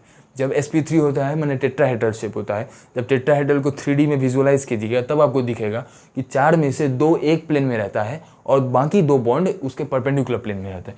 तो ये 2 बॉन्ड बन रहा है और ये 2 बॉन्ड बना रहा है, क्योंकि इस कार्बन का हाइब्रिडाइजेशन sp3, ये 4 बॉन्ड बना रहा है, एक बॉन्ड ये, दूसरा बॉन्ड ये, तीसरा बॉन्ड ये, चौथा बॉन्ड ये। तो इस बॉन्ड को और इस बॉन्ड को, ये दोनों बॉन्ड को हम लोग मान के चल रहे हैं कि ये दोनों बॉन्ड इस प्लेन में है। तो अगर ये दोनों बॉन्ड इस प्लेन में होगा तो ये दोनों बॉन्ड इस परपेंडिकुलर प्लेन में होना चाहिए था। परपेंडिकुलर प्लेन में माने ये बॉन्ड बोर्ड के प्लेन में नहीं रहेगा, ये इस बॉन्ड और इस बॉन्ड को बोर्ड के प्लेन में माने हैं। तो ये इस बॉन्ड को माने CH3 बोर्ड के यहीं पर है, हाइड्रोजन भी यहीं पर है, बोर्ड में ही लगा हुआ है। तो अगर ये दोनों बॉन्ड बोर्ड के प्लेन में हो गया तो बाकी ये वाला बॉन्ड और ये वाला बॉन्ड परपेंडिकुलर प्लेन में होना चाहिए। तो बोर्ड के परपेंडिकुलर प्लेन क्या हो जाएगा? बोर्ड के परपेंडिकुलर प्लेन माने एक प्लेन जो बोर्ड से ऊपर चला आएगा और दूसरा प्लेन जो बोर्ड के भीतर चला आएगा। तो देखिए यहाँ पे हम लोग और क्या सोच सकते थे, यहाँ पे हम लोग यहाँ पे यही सोच रहे हैं कि ये CH3 को ये जो CH3 है ये बोर्ड के ऊपर में हम लोग मान रहे हैं कि sp3 हाइब्रिडाइजेशन होता है तो 4 बॉन्ड, 2 बॉन्ड एक प्लेन में, तो 2 बॉन्ड दूसरा परपेंडिकुलर प्लेन में। तो ये CH3 बोर्ड के ऊपर में है, तो CH3 बोर्ड के ऊपर में ड्रॉ कर ली है। इस तरह से वेज इस तरह से ड्रॉ कर दी है वेज को CH3 बोर्ड के परपेंडिकुलर प्लेन में। हाइड्रोजन बोर्ड के भीतर में है तो वो हाइड्रोजन को डैश स्ट्रक्चर देती है। तो एक वेज हो गया CH3, हाइड्रोजन हो गया डैश, डैश माने हाइड्रोजन भीतर में है, CH3 यहाँ पर, हाइड्रोजन जस्ट उसके भीतर में। तो CH3 हाइड्रोजन बोर्ड के परपेंडिकुलर प्लेन में है इस तरह से, यहाँ पे CH3 और यहाँ पे हाइड्रोजन, तो इस तरह से परपेंडिकुलर प्लेन में है। यहाँ पे CH3 हाइड्रोजन, तो ये परपेंडिकुलर प्लेन, तो ये परपेंडिकुलर प्लेन में ये दोनों बॉन्ड, तो ये दोनों बॉन्ड को इस प्लेन का परपेंडिकुलर होना पड़ेगा। ये दोनों बॉन्ड को बोर्ड के परपेंडिकुलर प्लेन में बोल रहे हैं। ये CH3 हाइड्रोजन बोर्ड के परपेंडिकुलर प्लेन में है, तो बोर्ड के परपेंडिकुलर प्लेन कुछ ऐसा होता है। तो ये CH3 हाइड्रोजन कुछ इस प्लेन में है, इस प्लेन में है माने हाइड्रोजन यहाँ पर, CH3 यहाँ पर। तो ये दोनों बॉन्ड ये प्लेन में बन रहा है, तो ये बाकी बॉन्ड इस प्लेन के परपेंडिकुलर बनेगा। तो ये दोनों बॉन्ड बोर्ड के प्लेन में बन जाता है, क्योंकि ये बॉन्ड बोर्ड के परपेंडिकुलर प्लेन में, तो ये बॉन्ड बोर्ड के प्लेन में, ध्यान दीजिए ये बॉन्ड बोर्ड के परपेंडिकुलर प्लेन में। तो ये अगर 2 बॉन्ड एक प्लेन में रहता है तो sp3 में बाकी दूसरा बॉन्ड उसके परपेंडिकुलर, तो बोर्ड के परपेंडिकुलर का परपेंडिकुलर बोर्ड का प्लेन बन जाएगा। बोर्ड के परपेंडिकुलर ये प्लेन और इसका भी परपेंडिकुलर बोर्ड का प्लेन, माने ये दोनों बॉन्ड बोर्ड के प्लेन में है। अब ये कार्बन है sp3, ये sp3 का ये दोनों बॉन्ड बोर्ड के प्लेन में है। क्यों? क्योंकि ये परपेंडिकुलर प्लेन तो ये बोर्ड का प्लेन, अब ये बोर्ड का प्लेन तो ये परपेंडिकुलर प्लेन, यही तो रूल होता है। एक बोर्ड का एक परपेंडिकुलर प्लेन, तो ये बोर्ड का प्लेन में, क्यों sp3 में 2 बॉन्ड एक प्लेन में, तो बाकी दूसरा बॉन्ड परपेंडिकुलर प्लेन में, तो इन दोनों बॉन्ड को परपेंडिकुलर प्लेन में पकड़े हैं, बोर्ड के परपेंडिकुलर प्लेन में, तो ये दोनों बॉन्ड बोर्ड के प्लेन में बन जाएगा। तो ये दोनों बॉन्ड बोर्ड के प्लेन में बनेगा, तो बाकी जो ये दोनों बॉन्ड बोर्ड के प्लेन में बन गया, तो ये बॉन्ड को बोर्ड के परपेंडिकुलर प्लेन में बनना पड़ेगा, तो ये दोनों बॉन्ड बोर्ड के परपेंडिकुलर प्लेन में बनेगा। माने ये जो है ये यहाँ पर नहीं है, यहाँ पर है, इस तरह से रिंग। तो रिंग का जो स्ट्रक्चर है कुछ इस तरह से, ये वेज स्ट्रक्चर बना हुआ है। तो वेज स्ट्रक्चर ये रिप्रेजेंट कर रहा है कि ये वाला जो स्ट्रक्चर है, ये स्ट्रक्चर यहाँ पर नहीं है, CH2 जो यहाँ से जुड़ा हुआ है, CH2 इस पॉइंट के बदले में यहाँ पर है CH2, और ये जो है ये वाला बॉन्ड, ये बॉन्ड बोर्ड के भीतर वाले प्लेन में है, तो ये बॉन्ड बोर्ड के भीतर के प्लेन में है, ये बॉन्ड बोर्ड के ऊपर वाले प्लेन में। तो हम लोग इन दोनों सेंटर को पकड़े थे, इन दोनों सेंटर के बीच में हम लोग को ये पता चला कि ये दोनों बोर्ड के परपेंडिकुलर प्लेन में, ये दोनों भी बोर्ड के परपेंडिकुलर प्लेन में। तो इस सेंटर के अब हम लोग रूल फॉलो करेंगे। अब हम लोग को इतना दूर में ये पता चला कि ये CH3 हाइड्रोजन बोर्ड के परपेंडिकुलर प्लेन में है, तो ये रिंग पैरेलल प्लेन में है, तो ये रिंग परपेंडिकुलर प्लेन में है, तो ये वाला परपेंडिकुलर, ये वाला परपेंडिकुलर, तो ये दोनों सेम प्लेन में हो गया। कैसे? ये परपेंडिकुलर प्लेन में तो ये पैरेलल प्लेन में, ये पैरेलल प्लेन में तो ये परपेंडिकुलर प्लेन में, तो ये प्लेन परपेंडिकुलर एक बोर्ड के परपेंडिकुलर प्लेन में। जब दोनों बोर्ड के परपेंडिकुलर प्लेन में, तो दोनों तो सेम ही प्लेन में, क्योंकि दोनों बोर्ड के परपेंडिकुलर प्लेन में ही है, ये भी परपेंडिकुलर, ये भी परपेंडिकुलर, दोनों परपेंडिकुलर, तो दोनों सेम प्लेन में। खुद भी देखिए ये प्लेन और ये प्लेन 100% एक ही प्लेन में है, एक ही प्लेन में है। जब दोनों बॉन्ड एक ही प्लेन में है, तो यही तो रूल होता था ज्योमेट्रिकल आइसोमेरिज्म का, दोनों सेंटर के बीच में रोटेशन होना चाहिए रेस्ट्रिक्टेड। एक सेंटर इसको पकड़े थे, दूसरा सेंटर इसको पकड़े थे, इन दोनों के बीच में एक रिंग बना हुआ है, तो रिंग माने रेस्ट्रिक्टेड रोटेशन, तो रेस्ट्रिक्टेड रोटेशन का रूल फॉलो हो गया। रेस्ट्रिक्टेड रोटेशन के बाद ग्रुप्स डिफरेंट होना चाहिए, तो इस सेंटर के साथ जुड़ा है एक ग्रुप CH3 और इस सेंटर के साथ जुड़ा है एक ग्रुप H, तो CH3H डिफरेंट ग्रुप। इस सेंटर के साथ एक ग्रुप जुड़ा है CH2 और दूसरा ग्रुप जुड़ा है CH3, तो देखिए डिफरेंट ग्रुप है, सेम ग्रुप नहीं है। यहाँ पे जुड़ा है CH2 और यहाँ पे जुड़ा है, देखिए ऐसा है हम लोग का मॉलिक्यूल, यहाँ पे जुड़ा है CH2। अब देखिए हम लोग को ये और ये सेंटर नहीं है। अब इस अनसिमेट्रिकल के साथ जब काम करेंगे तो हमें खुद से सेंटर सोचना पड़ेगा कि किसको सेंटर ले जाके हम लोगों को ज्योमेट्रिकल आइसोमेरिज्म मिल जाए, क्योंकि हमें खोजना पड़ता है उसमें। तो इसमें हम लोग इसको सेंटर पकड़े हैं और इसको सेंटर पकड़े हैं, तो इसको और इसको जब सेंटर पकड़े थे, तो इसके साथ एक CH3 हाइड्रोजन जो कि परपेंडिकुलर प्लेन में लाई कर रहा है, इस ग्रुप के साथ दो ग्रुप जुड़ा है। इस सेंटर के साथ एक ग्रुप जुड़ा है CH2 जो कि बोर्ड के परपेंडिकुलर में है, और एक ग्रुप जुड़ा है CH3, तो इसके पास भी दोनों ग्रुप डिफरेंट हो गया। कैसे? एक है CH2, दूसरा CH3, तो CH3 डिफरेंट हो गया। तो डिफरेंट होता है तब तो ज्योमेट्रिकल आइसोमेरिज्म होता है, इसके पास भी डिफरेंट है तो ज्योमेट्रिकल आइसोमेरिज्म होता है। तो डिफरेंट ग्रुप जो होना चाहिए वो भी मिल गया है। तो लास्ट रूल है दोनों प्लेन पैरेलल होना चाहिए। कि तो क्या दोनों प्लेन पैरेलल है? 100% पैरेलल है। कैसे? ये परपेंडिकुलर, ये पैरेलल, तो ये परपेंडिकुलर, तो ये दोनों प्लेन हमें परपेंडिकुलर कौन से प्लेन को पैरेलल करना है? जो प्लेन सेंटर से जुड़ा है उस प्लेन को पैरेलल होना चाहिए। तो इस सेंटर से जुड़ा प्लेन ऐसा और इस सेंटर से जुड़ा प्लेन ऐसा। अब दोनों प्लेन ये बोर्ड के परपेंडिकुलर, तो दोनों प्लेन अगर बोर्ड के परपेंडिकुलर, तो दोनों प्लेन तो एक दूसरे के साथ पैरेलल, तो हम लोग का प्लेन भी पैरेलल हो गया। तो तीनों कंडीशन सेटिस्फाई हो रहा है, तो तीनों कंडीशन सेटिस्फाई हो रहा है, तो इस मॉलिक्यूल में ज्योमेट्रिकल आइसोमेरिज्म हो जाएगा। तो इस तरह से जब हम लोग अनसिमेट्रिकल स्पाइरन आ जाता है, तो अनसिमेट्रिकल स्पाइरन में इस तरह से ज्योमेट्रिकल आइसोमेरिज्म होता है। तो देखिए इसको तो देखने का इस तरह से तरीका था कि ज्योमेट्रिकल आइसोमेरिज्म कैसे हो। इसका शॉर्टकट क्या है? इन दोनों रिंग में से एक रिंग को बनाइए। चलिए हम लोग इस रिंग को बना देते हैं। तो इस रिंग को अगर बना दिए, तो इस रिंग को बनाने, देखिए हम लोग इस तरह से मॉलिक्यूल दिया है, ये है स्पाइरिन, यहाँ पे जुड़ा है CH3, यहाँ पे जुड़ा है हाइड्रोजन, यहाँ पे जुड़ा है CH3। अब इसमें ज्योमेट्रिकल आइसोमेरिज्म होगा या नहीं, इसको करने का शॉर्टकट तरीका है, इन दोनों रिंग में से किसी भी एक रिंग को पकड़ लीजिए। तो हम लोग इस रिंग को पकड़ लेते हैं। अब जिस रिंग को पकड़ लिए हैं उस रिंग को ड्रॉ कीजिए सेपरेटली। तो उस रिंग को हम लोग सेपरेटली इस तरह से ड्रॉ किए। यहाँ पे एक CH2 जुड़ा है। अब जो ये जो एटम है, इस रिंग को क्या करेंगे? इस रिंग को तोड़ देना है। कैसे तोड़ देंगे? इस रिंग को दो भाग में तोड़ दीजिए। इस रिंग को देखिए कौन कौन सा ग्रुप जुड़ा है। नीचे में जुड़ा है CH2 और यहाँ पे जुड़ा है CH3। तो इसको दो भाग में कैसे तोड़ दिए? इस रिंग को 50-50 इस तरह से तोड़ दीजिए। तो इस एक रिंग को पकड़े, एक जिस रिंग को पकड़िएगा उस रिंग को एकदम पूरा लिख दीजिए। तो इस रिंग को हमने इस तरह का ट्रायंगल बना के CH3 को लिख दिया। बचा ये रिंग, इस रिंग को 50% तोड़ दिए। तो जब इस रिंग को 50% तोड़ दिए, तो ऊपर में बचेगा ये बॉन्ड, इस तरह से CH3 जुड़ा हुआ बॉन्ड, और नीचे में बचेगा CH2, ये बच जाएगा। तो देखिए इस रिंग को तोड़ने पे क्या मिला हमको? जब इस रिंग को इस तरह से तोड़ दिए हैं तब हमको मिला ऊपर में ये CH, CH3, CH, CH3 और नीचे में CH2 क्योंकि इस रिंग को हम लोग तोड़ दिए हैं, तो ये रिंग इस तरह से था, ये इससे खुल जाएगा, तो ये रिंग इस तरह से खुल गया है।